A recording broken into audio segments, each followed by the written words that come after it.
otra vez en el ejemplo de los cambios de población tenía equivocada el planteamiento de la fórmula, entonces ya la tengo corregida para que tomen nota, porque esto que ven acá en pantalla era lo que tenía mal. Entonces, para que tomen nota, y por equivocación había colocado otro planteamiento acá. ¿Cuál es el bueno? ¿Perdón? ¿Cuál es el bueno? Disculpe. Es este. No, Con usted no hay ningún problema, Josué, porque usted es de segundo horario. Disculpe. Esto es para el primer horario. Gracias, licenciada. Acá pues ya el siguiente punto a tratar sería el crecimiento poblacional.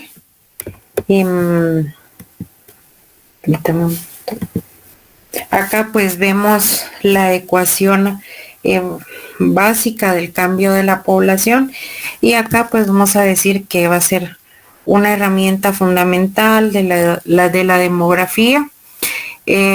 Nos va a servir para poder entender cómo varía la población en determinado lugar, territorio, a lo largo del tiempo.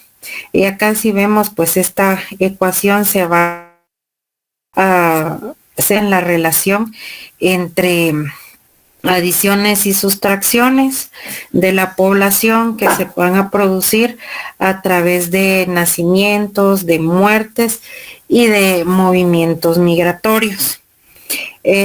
Acá pues vemos cómo se describe la ecuación, y decimos que P sub 0 pues va a ser la población inicial al comienzo del periodo, P sub 1 pues sería la población al final del periodo, N que sería el número de nacimientos, M que sería el número de muertes, y que sería el número de inmigrantes, de personas que van a llegar a un país, pues el número de emigrantes, es decir, todas aquellas personas que van a salir de un país o de una región. Vamos a empezar viendo cómo se obtiene el crecimiento vegetativo. Y acá pues también es conocido, como ustedes ven, como crecimiento natural. Es un concepto importante dentro de la demografía, y se va a referir a los nacimientos y las muertes de la población durante un determinado tiempo. Acá pues vemos que la fórmula que sería esta, crecimiento vegetativo, que sería la diferencia del número de nacimientos en un periodo determinado menos el número de muertes en el mismo periodo. Acá pues yo les coloqué este ejemplo. Tenemos dos datos, por ejemplo, para el año 2002 tenemos 14.367 nacimientos, y tenemos 2.384 defunciones. Acá permítanme, perdón, sería CB. Permítanme. A ver si me deja corregir esto.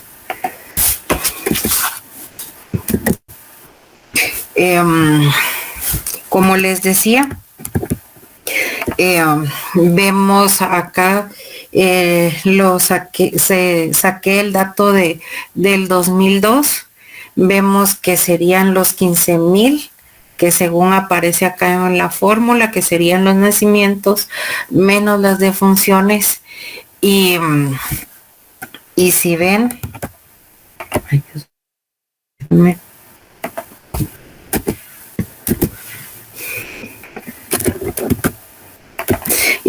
acá, pues el resultado sería 2.288. Acá pues significa que en el año 2002 hubo 12.288 personas más como resultado del crecimiento natural de la población. Si lo sustituimos tal cual dice la fórmula, perdón, es decir, que nacieron más personas, si se dan cuenta, de las que murieron. O sea, si estamos viendo, pues es un crecimiento bastante sano, es bastante positivo. Acá pues podría darles, por ejemplo, un crecimiento vegetativo que puede ser positivo y en algún caso pues puede ser nulo, dependiendo de la relación que haya dentro de los nacimientos y dentro de las defunciones. Eso para que lo tomen en cuenta. Además, pues acá el crecimiento vegetativo positivo ocurre cuando el número de nacimientos va a superar, como en este caso, el número de defunciones. Dame un momentito, solo voy a ver si ya.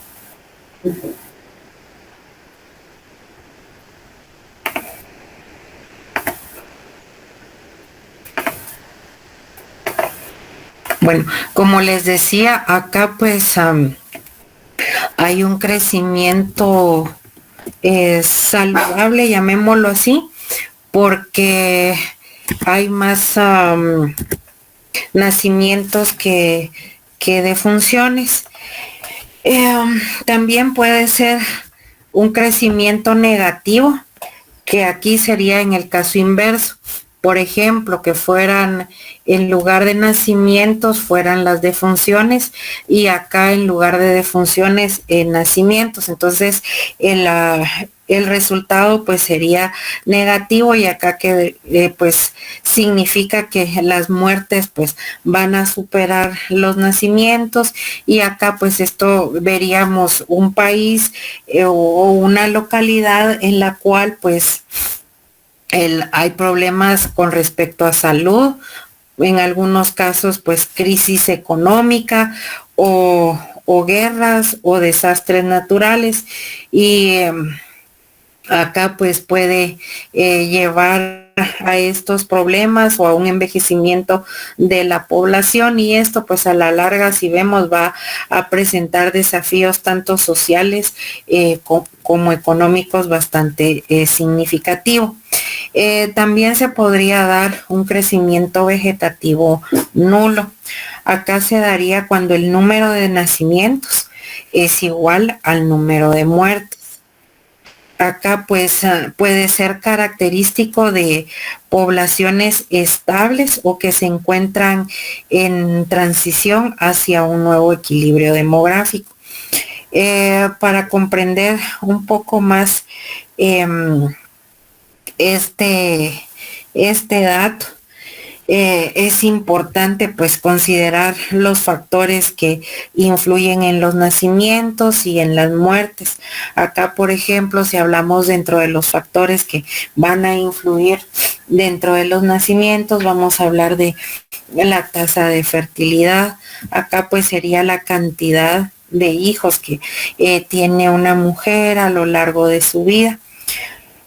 También sería la tasa de fertilidad total, que si recordamos pues es un indicador que muestra cómo varía según la cultura, la economía y los servicios de salud.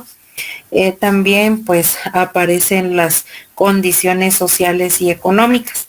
Acá pues factores como la educación, el empleo, el acceso a la atención médica pues van a influir en las decisiones sobre la reproducción.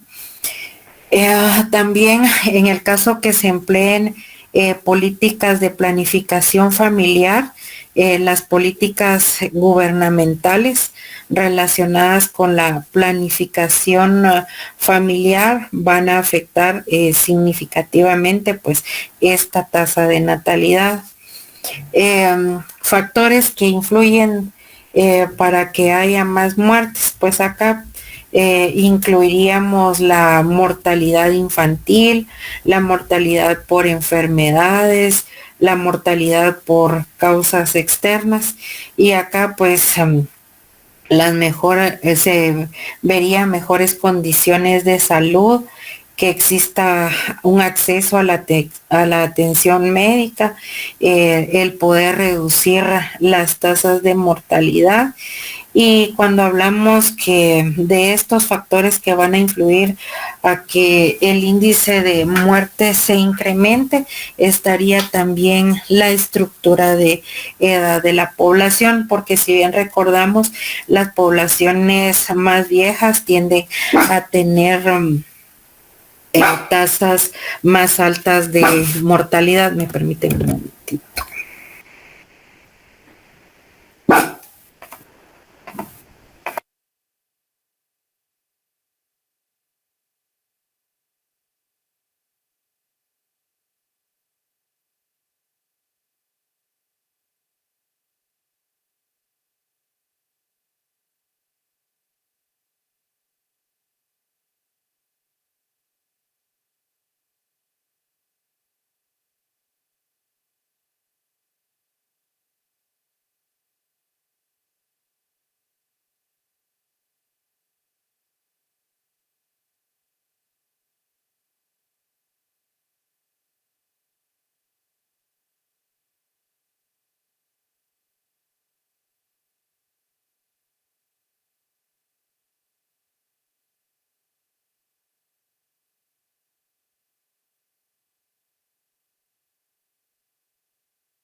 Disculpen, jóvenes.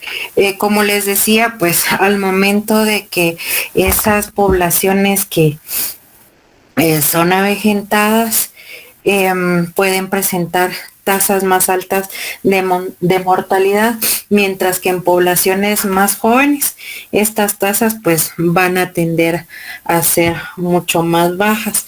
Otro de los factores pues sería el impacto ambiental y social.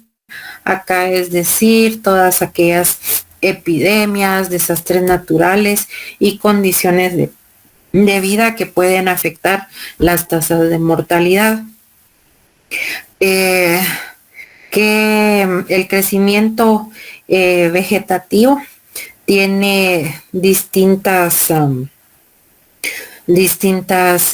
funciones. Una, pues sabemos que sería para la planificación económica. Acá pues las tasas de crecimiento vegetativo van a influir en la planificación de los recursos, ya sea infraestructura, educación y servicios de salud. Y si vemos un crecimiento vegetativo positivo, puede requerir más inversión en escuelas, en hospitales, mientras que un crecimiento vegetativo negativo puede llevar a una estructuración de servicios ya existentes. Por ejemplo, en muchas sociedades pues desarrolladas vemos un crecimiento vegetativo negativo, porque acá es un indicativo que la población pues va a estar envejeciendo. Y con esto pues se plantea los desafíos en términos de la sostenibilidad para las pensiones, y recordemos pues que se iría un rubro bastante mayor en la atención médica para este sector de la población. Acá pues el crecimiento vegetativo pues también afecta las políticas migratorias, ya que la población pues en declive puede necesitar atraer más inmigrantes para mantener su fuerza laboral y crecimiento económico. O sea, por eso si vemos en países que son desarrollados, que presentan esta característica, pues hacen ciertas políticas para que haya inmigrantes de otros países para poder empezar a hacer esa renovación de la población. Acá, como les decía, pues este caso que está en pantalla, pues da como resultado que hubo para el 2002 12.228 personas más como resultado de el crecimiento natural. Ahora bien, acá pues nos tocaría hablar de el saldo migratorio. O crecimiento, que es también conocido como crecimiento social. Y acá pues se va a estar constituido o va a estar compuesto entre la diferencia entre los inmigrantes y los emigrantes de una localidad. Si vemos acá en pantalla, pues aparece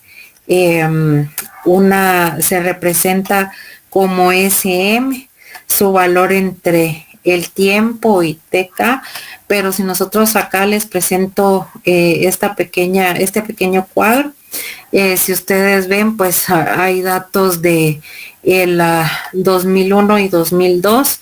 Al momento de realizar la diferencia, sabemos que ese crecimiento social, pues, o ese saldo migratorio, pues para el 2002 sería de 2001, perdón, que hubo 980 personas más como resultado de ese crecimiento social, y para el 2002 pues hubo alrededor de 8.400 personas como resultado de ese crecimiento social. Si ven acá, pues aparece esta pequeña imagen en la cual pues muestra los componentes básicos de la dinámica demográfica, es decir, que cualquier sociedad va a ser el resultado, si vemos, de las distintas interacciones entre los componentes que conforman el territorio, tanto a nivel económico y social, en donde vemos que dicha interacción pues va a tener un lugar.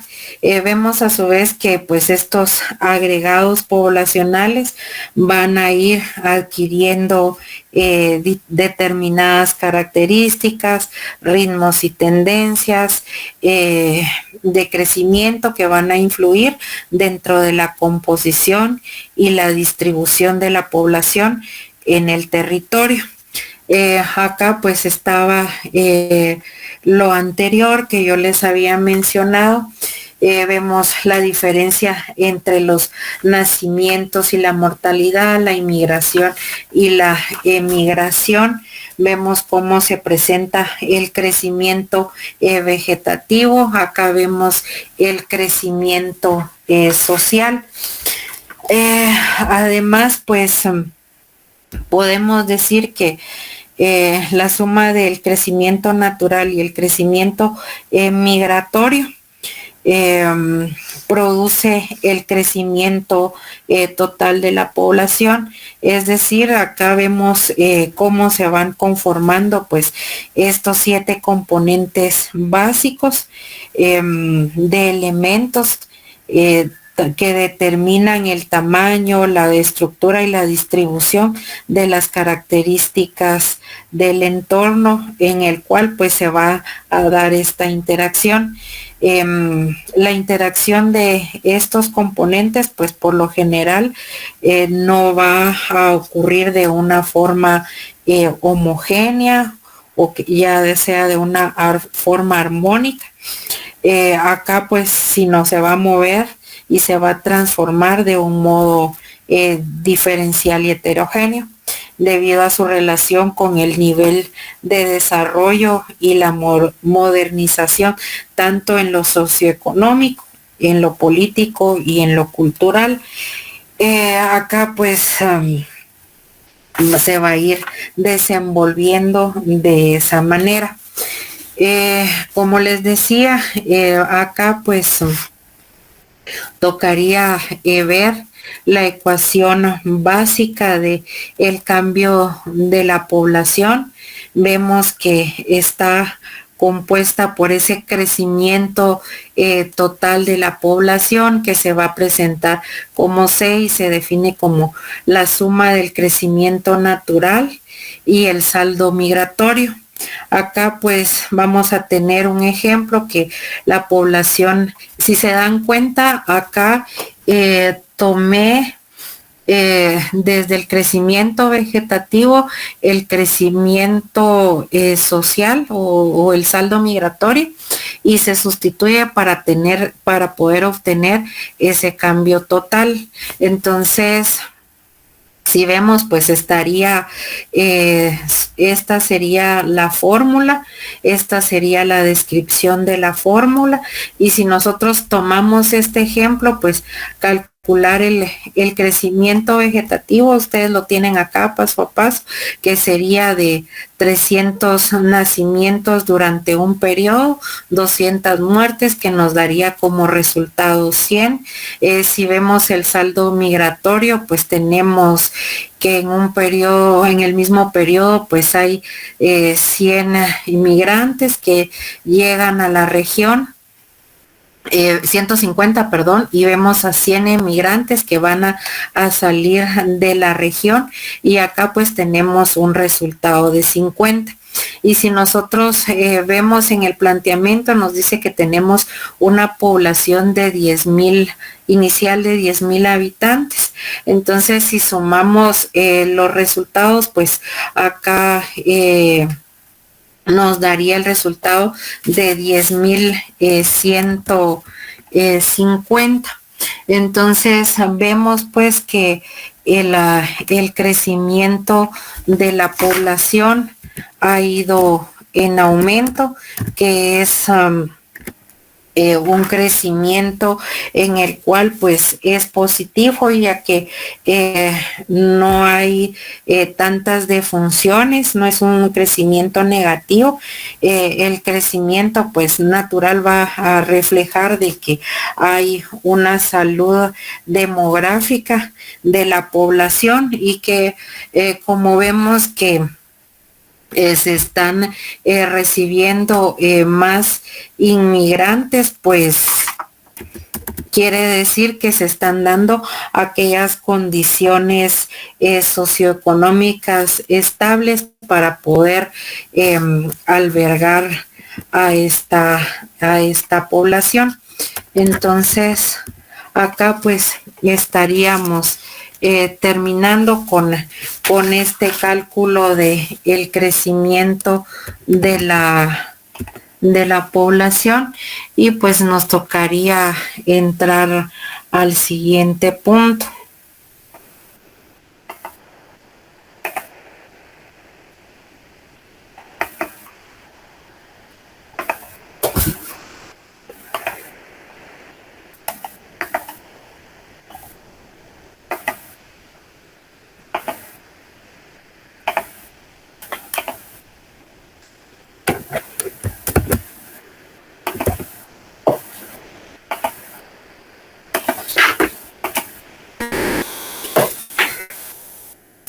Bueno, el siguiente punto para abordar pues sería el empleo.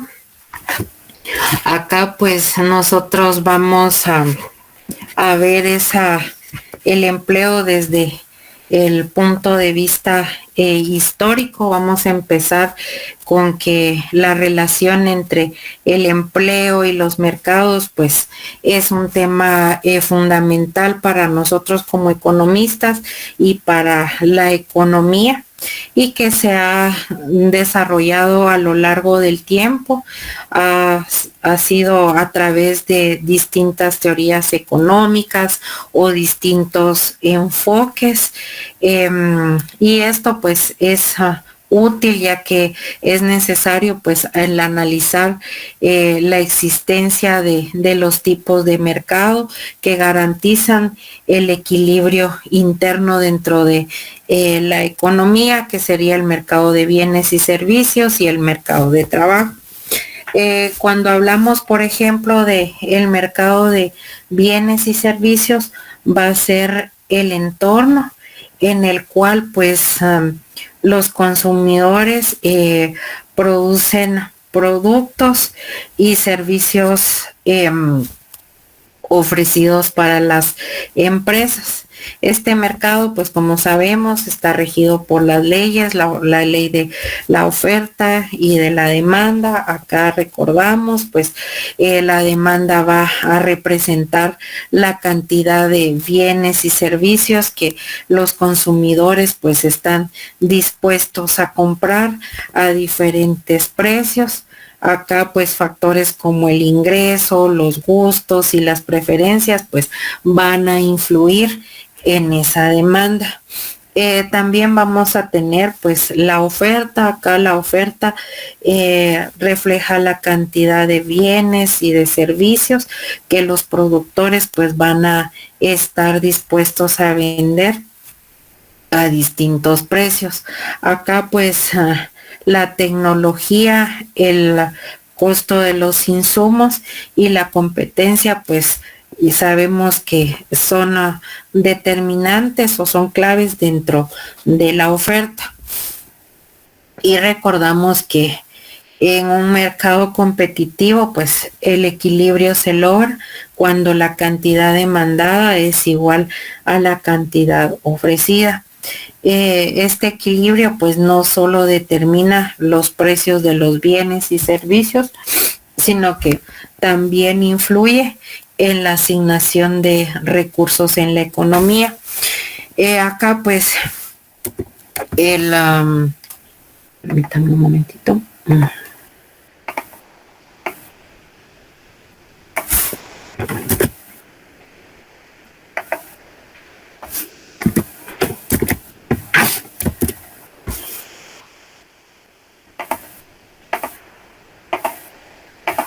Como les decía, acá el mercado de trabajo es donde se van a encontrar pues la oferta y la demanda de trabajo.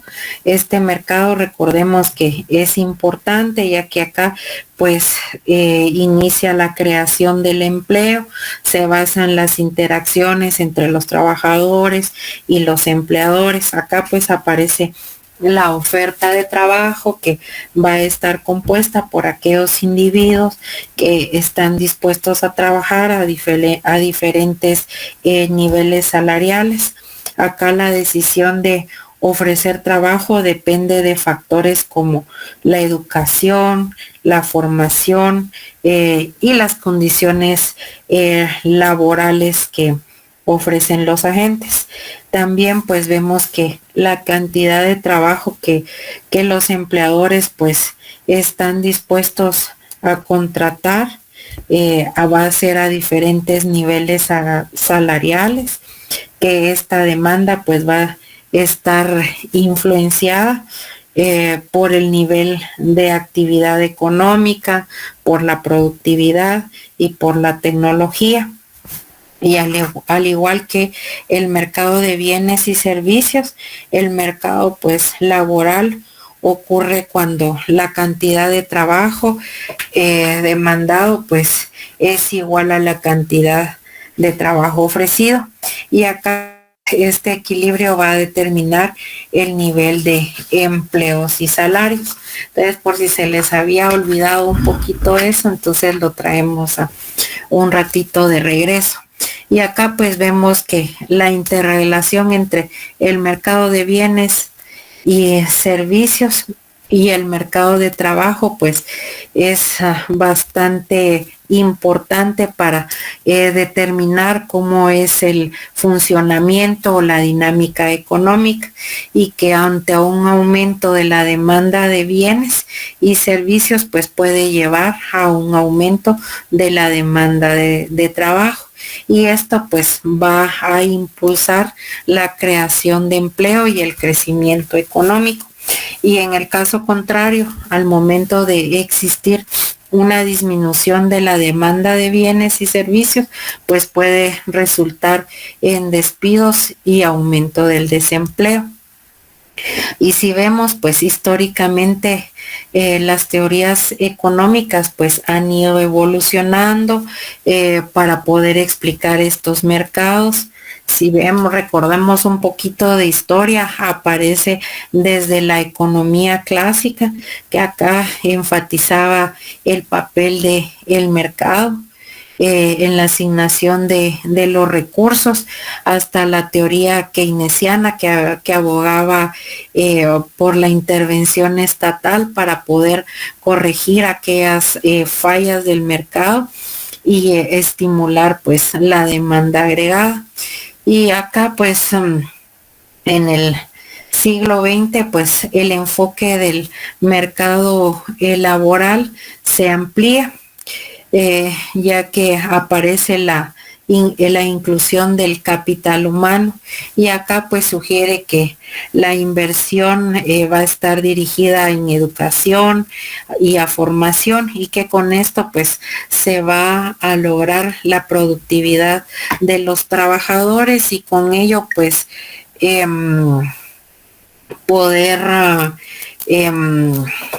generar mayores ingresos, y pues con esto pues se consolida las economías en desarrollo, donde la educación va a ser el motor esencial para ese crecimiento económico. Acá pues la economía clásica enfatiza en el papel del mercado en la asignación de recursos, hasta la teoría keynesiana que abogaba por la intervención estatal. Con la aparición del capitalismo, pues se pierde la seguridad del trabajo, la asignación del factor trabajo, pues queda establecida, pues establece el precio y la cantidad, es decir, el salario y el nivel de empleo o de desempleo.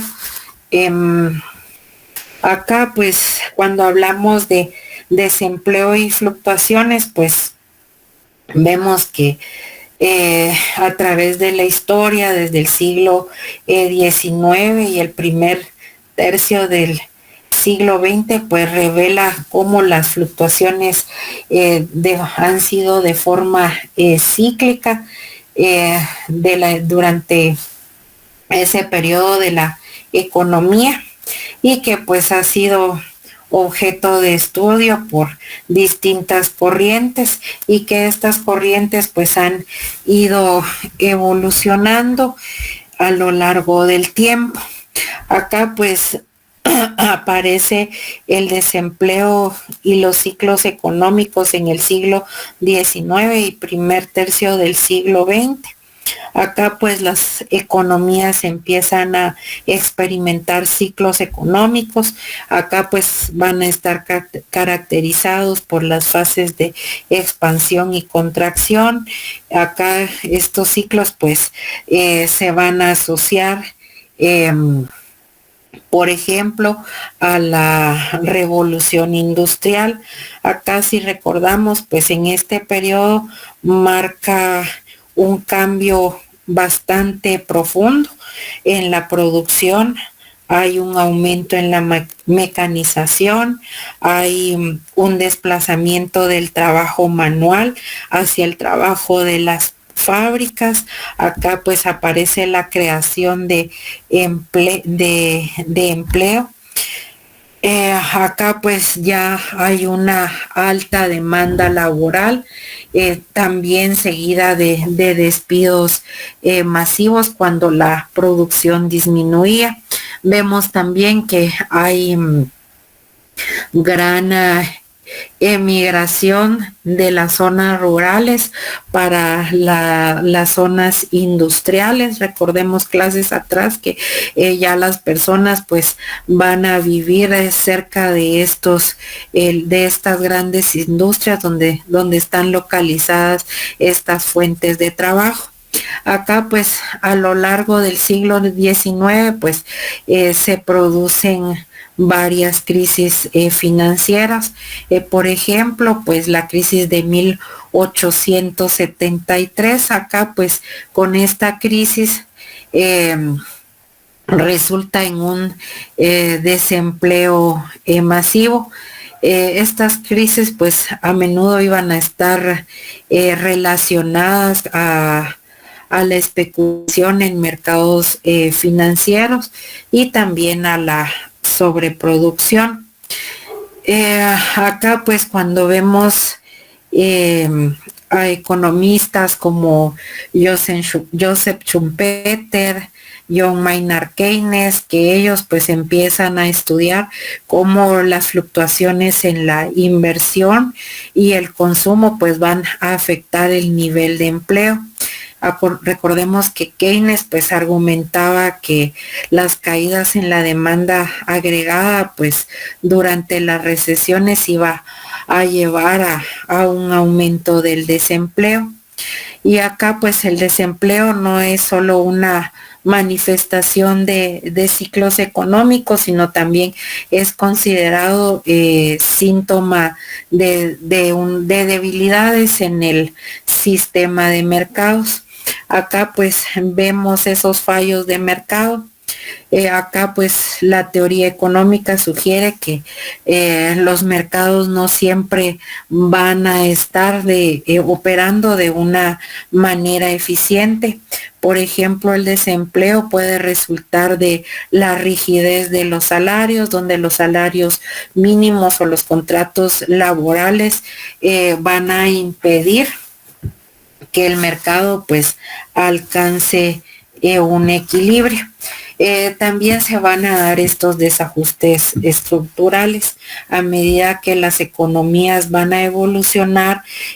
Pueden surgir desajustes entre la habilidad de los trabajadores y las demandas del mercado laboral. Acá pues estos desajustes pueden ser causados ya sea por cambios tecnológicos o estructurales, y esto pues va a llevar a tasas de desempleo persistentes. Acá cuando hablamos de las políticas económicas, acá pues es todas aquellas respuestas de los gobiernos ante las crisis económicas. Estas pues han ido variando. Por ejemplo, durante la Gran Depresión de 1929, la falta de intervención en algunos casos pues del Estado fue bastante criticada. Acá pues lleva a un cambio hacia políticas más activas en la economía. Acá recordemos que aparece el New Deal en los Estados Unidos. Vemos cómo el desempleo tiene distintas implicaciones, por llamarlo así, tanto a nivel micro como a nivel macro, ya que el desempleo pues va a afectar a los individuos en sí, sino también a las familias, a las comunidades. Va a darse aquella pérdida de ingresos que puede generar pobreza, que puede llegar a afectar pues la salud mental y física. Y también pues el desempleo va a generar ciertos costos económicos bastante significativos.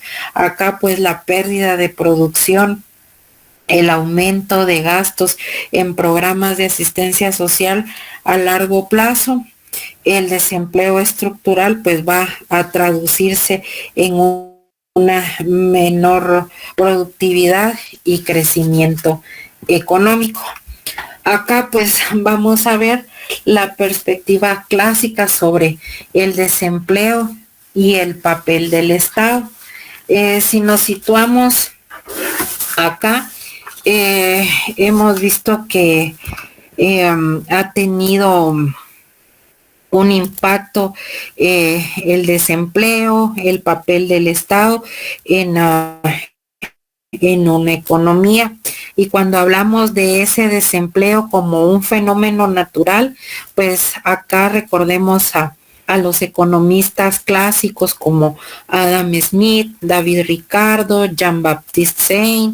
Acá pues ellos sostenían que el desempleo era un fenómeno natural dentro de la economía del mercado, que existían algunos puntos importantes. Acá pues se consideraba al desempleo fraccional, que siempre había cierto nivel de desempleo, que pues era conocido como desempleo fraccional, que iba a ser el resultado de la transición de los trabajadores entre empleos. Y esta forma de desempleo pues es vista como inevitable y necesaria para que se dé la movilidad natural. También dentro de ese fenómeno, de ese desempleo como un fenómeno natural, entraría la flexibilidad de los mercados.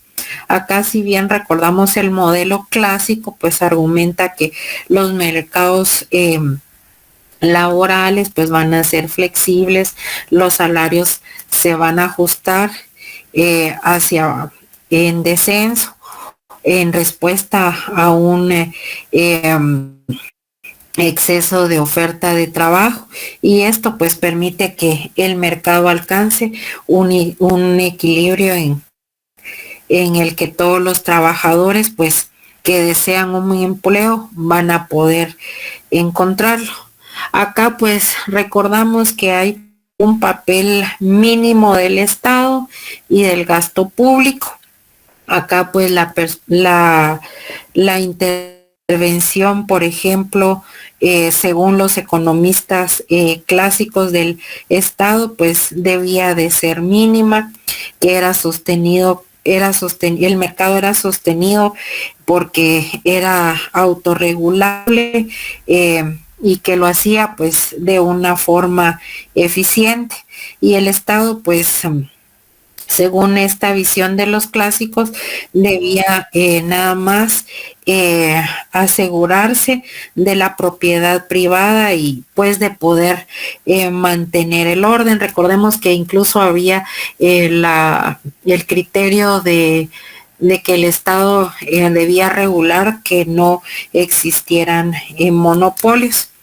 Y cuando hablamos de la compensación del gasto, pues acá se sostenía que cualquier gasto público realizado por el Estado debía ser compensado por una reducción en el gasto privado. Y acá pues esta idea se basa en la noción de que el gasto público se puede desplazar al gasto privado. Y pues lo que significa que el aumento del gasto público pues no necesariamente va a generar un incremento neto en la demanda agregada. Cuando hablamos, por ejemplo, de esperar fases expansivas del mercado, acá pues los economistas clásicos creían que era la única solución al desempleo y que era el poder esperar a que se produjeran esas fases económicas en el ciclo económico. Acá pues se consideraba que cuando hablamos de ciclos económicos naturales, que las economías experimentaban ciclos de expansión y de contracción y que esto lo hacía de una manera natural. Durante las fases expansivas, pues la demanda de trabajo aumentaría y acá pues iba a reducir el desempleo. También vemos cómo habla de la creencia de la autorregulación del mercado, que en última instancia pues las fuerzas del mercado llevarían a la economía hacia el crecimiento y la creación de empleo, por lo que no se justificaba la intervención estatal. A eso se refiere con la expectativa de recuperación. ¿Qué críticas se encontraron hacia esta visión clásica? Acá pues al momento de darse la Gran Depresión en 1929, 29 se mostró que la economía pues podía experimentar un desempleo masivo y bastante prolongado, y acá pues el economistas como John Maynard Keynes argumentaban que por ejemplo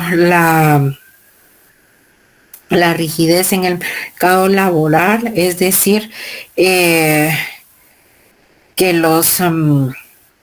los salarios y los precios no siempre se materializa, que no puede existir rigidez, que impiden ajustes rápidos en ese mercado laboral.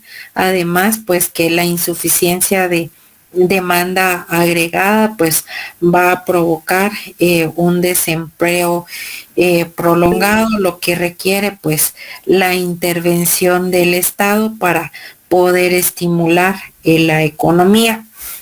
Acá pues si vemos por ejemplo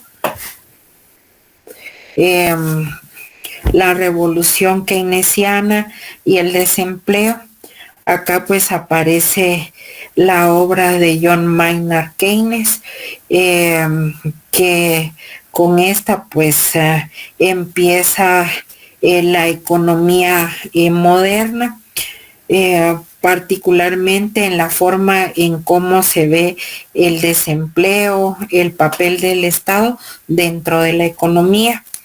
Si vemos acá pues aparecen ya los postulados, la crítica a los postulados a través de la obra de John Maynard Keynes, que era la teoría general de el empleo, el interés y el dinero, que acá pues cuestiona esas formas de pensamientos de la economía clásica.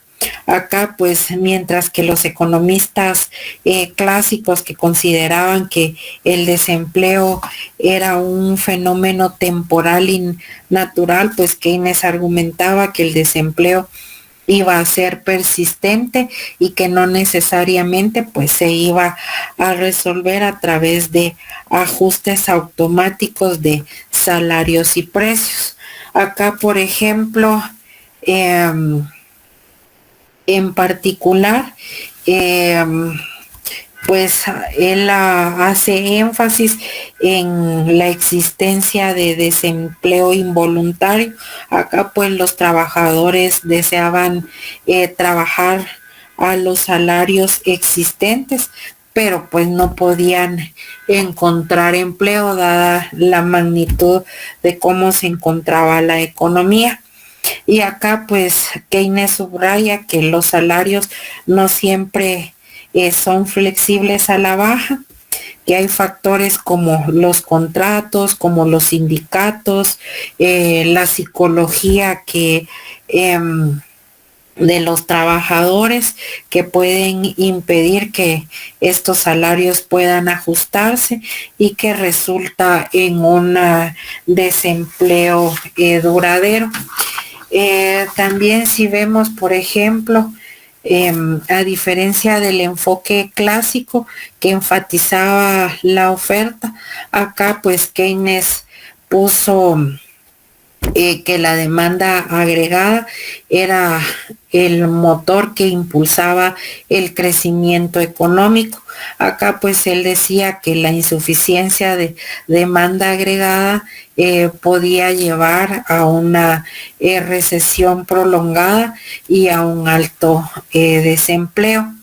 Y cuando hablamos pues de esta visión de Keynes, pues acá pues habla de la intervención del Estado, y si recordamos pues Keynes aboga por aquel papel activo del Estado en la economía.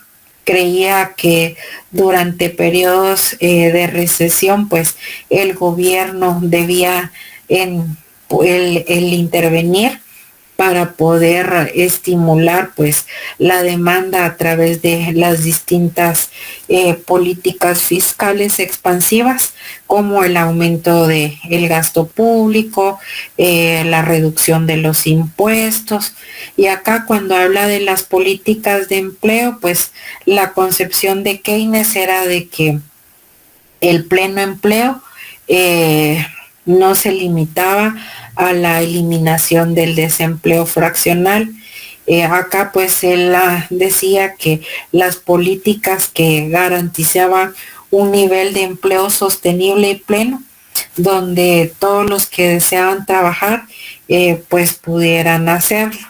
Y cuando hablamos de ese estímulo de inversión acá, pues él se refería a que el Estado pues debía incentivar la inversión privada para especialmente en infraestructura, y en proyectos públicos para poder generar empleo y pues así reactivar nuevamente la economía.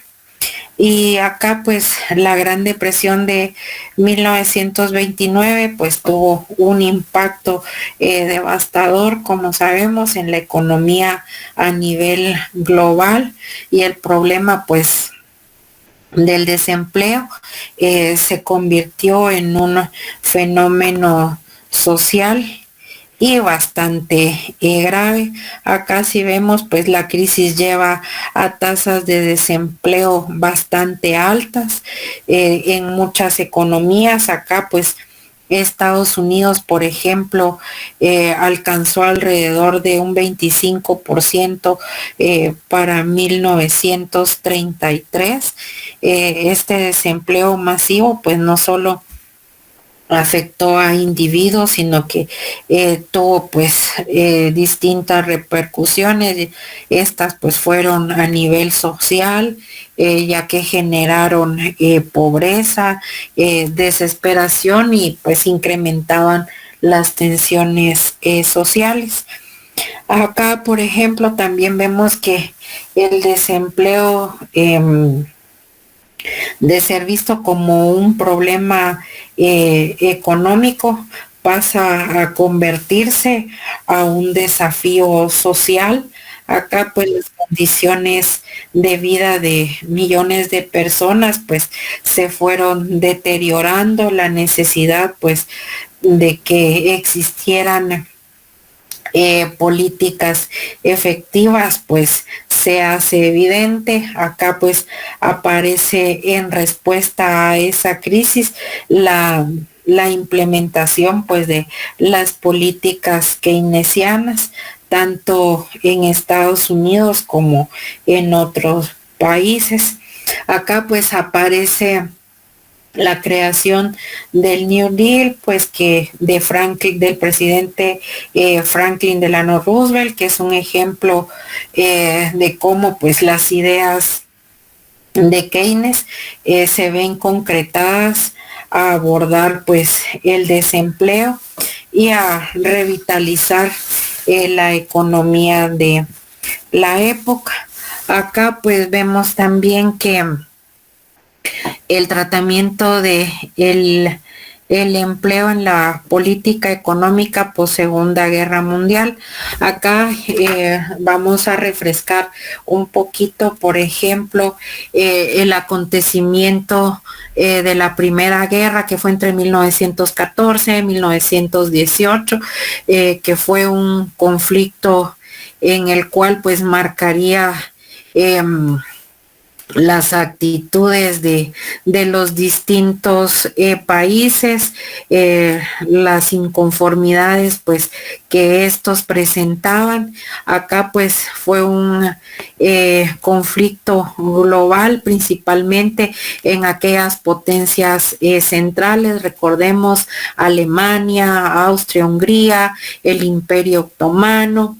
Acá pues aparece también Francia, Reino Unido, Rusia, y luego pues se une Estados Unidos, y acá pues se desencadena pues por el asesinato de el archiduque Francisco Fernando.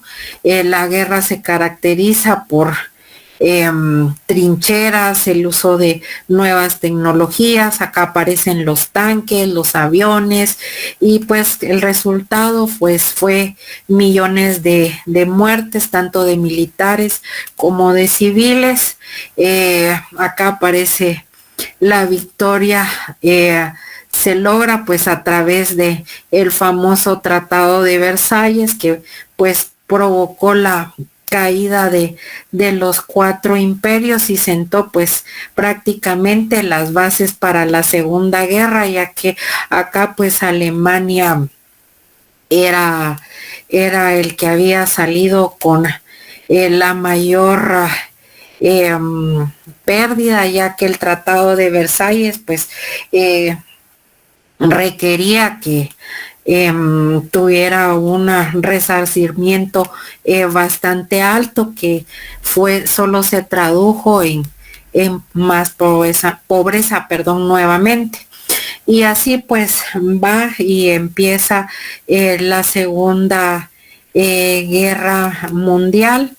Recordamos pues ya la Segunda Guerra Mundial pues como consecuencia de la inconformidad presentada por Alemania, vuelve a surgir ese conflicto militar que se desarrolló entre 1939 y 1945, y acá pues se ven implicadas la mayor parte de las naciones del mundo, incluidas pues las grandes potencias, prácticamente todas las naciones europeas agrupadas en 2 alianzas.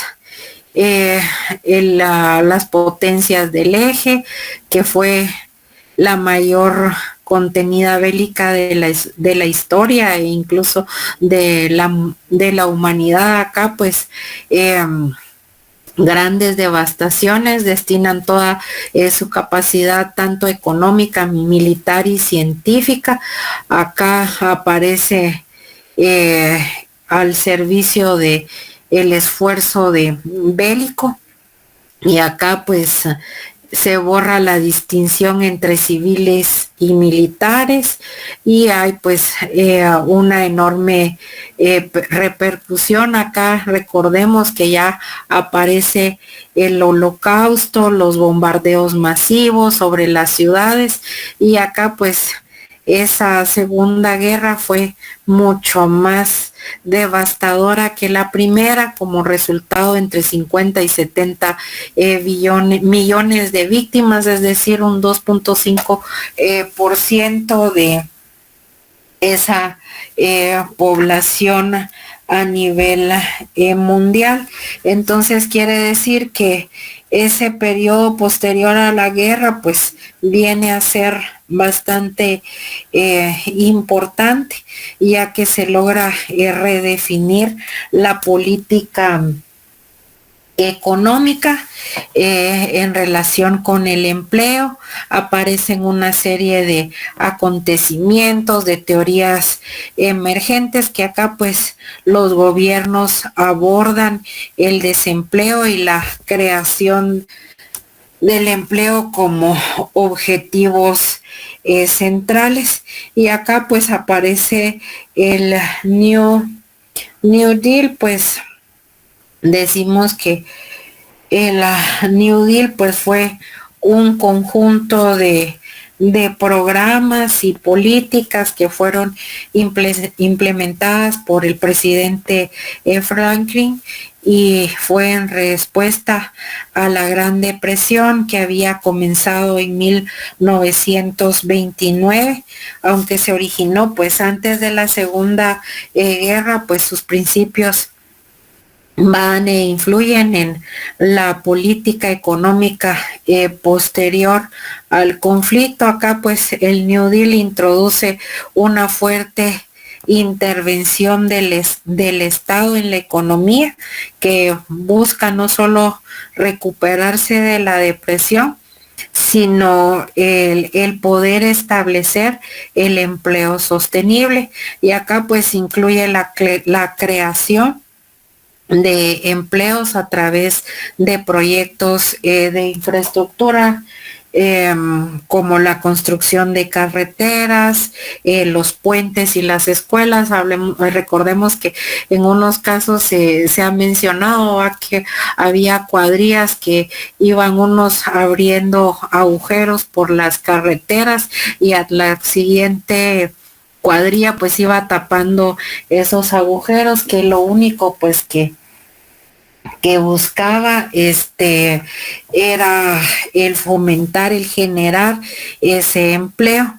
Y acá pues vemos que con esto pues se sientan las bases de un sistema de seguridad social que empieza a buscar el proteger a los ciudadanos del desempleo, de la pobreza. Y acá pues incluye la creación de la Seguro Social en 1935. Acá aparecen las políticas implementadas que fomentan la demanda agregada, alineándose con las ideas de Keynes sobre el papel que juega el gasto público dentro de la estimulación de la economía. Y acá pues la publicación de la teoría general del empleo, el interés y el dinero de Keynes pues tuvo un impacto bastante relevante, ya que acá pues se entiende la relación entre el empleo y la economía.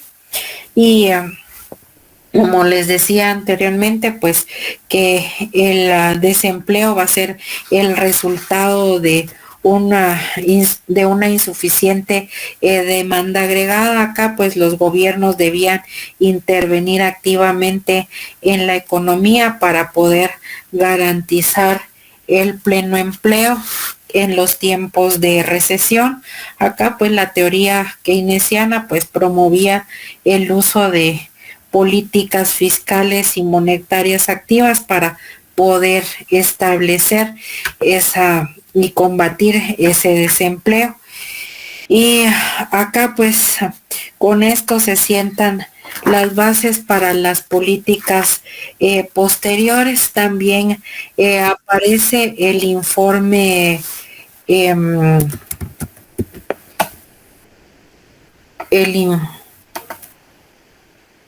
el informe Beveridge, que fue encargado por el gobierno británico durante la Segunda Guerra Mundial, en un momento pues en el cual querían reformas estructurales después de la guerra. Acá pues Beveridge se identifica dentro de los 5 gigantes sociales que debían ser erradicados. Acá pues este informe fue elaborado por el economista británico William. Fue fundamental en la política social y económica de el Reino Unido, y pues trascendió a nivel global. Acá pues este economista identifica 5 grandes males que debían de ser abordados, es decir, la pobreza, el desempleo, la falta de vivienda, la enfermedad y la ignorancia. Y su informe pues destaca la necesidad de un sistema de bienestar social que garantiza la protección de los ciudadanos. Propuso un sistema de bienestar universal que garantizaba pues el acceso a los servicios básicos y a la creación del empleo. Y esto pues llevó a la creación de el Servicio Nacional de Salud. Y Acá pues un enfoque mucho más sistemático en el empleo como un derecho social. Acá pues el informe aboga porque exista un pleno empleo. Este va a ser el objetivo central de este informe. Además, pues la concepción de ese pleno empleo como un derecho se consolida o se logra que en varias constituciones y documentos pues se quede plasmado tras el paso de la Segunda Guerra Mundial. Y acá pues aparece también la Declaración Universal de Derechos Humanos en 1948. Acá pues este documento fue adoptado por la Asamblea General de las Naciones Unidas, que establece que toda persona pues tiene derecho al trabajo, a la libre elección de empleo y a condiciones de trabajo que sean tanto justas como favorables. Y acá pues es el reflejo de un cambio en cómo se percibe el empleo ya como un derecho bastante básico. Y acá pues varios países comienzan a incluir el derecho de trabajo dentro de su constitución. Acá pues vemos las estrategias adoptadas, vemos el New Deal, el tratado, que el fin era pues el plan de obras públicas, medidas sociales a los desempleados, filosofía de normalización de la actividad económica. Vemos la teoría general keynesiana, que fue una enseñanza de la Gran Depresión según James Tobin. Y acá pues el desempleo se debe a que no existe suficientes puestos de trabajo para poder absorber esa oferta laboral. Puede existir un paro masivo y esto pues no significa escasez de recursos naturales ni de factores productivos. Vemos también el desempleo y la subutilización de la capacidad productiva. Vemos también las fluctuaciones a corto plazo de la producción, la desocupación masiva, que no tienen origen en el cambio tecnológico. Vemos las distintas políticas económicas, tanto monetarias como fiscales, y cómo pues influyen en la demanda a nivel global, y que sin la política económica pues la democracia no puede afrontar el paro. Y bueno, pues estaríamos concluyendo ya con estos conceptos básicos para la clase de hoy, y decir pues que el pleno empleo va a ser aquella situación actual en la cual todos los que quieran trabajar, a los tipos que de renuncia vigente que encuentran ocupación.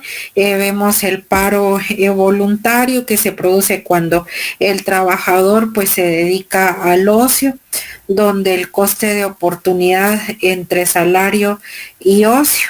Y acá pues, dada la heterogeneidad del mercado de trabajo y su segmentación, pues el concepto de rigidez salarial pues va a perder precisión. Y con esto pues estaríamos concluyendo el contenido para el día de hoy. Los veo en la próxima clase. Les deseo buen fin de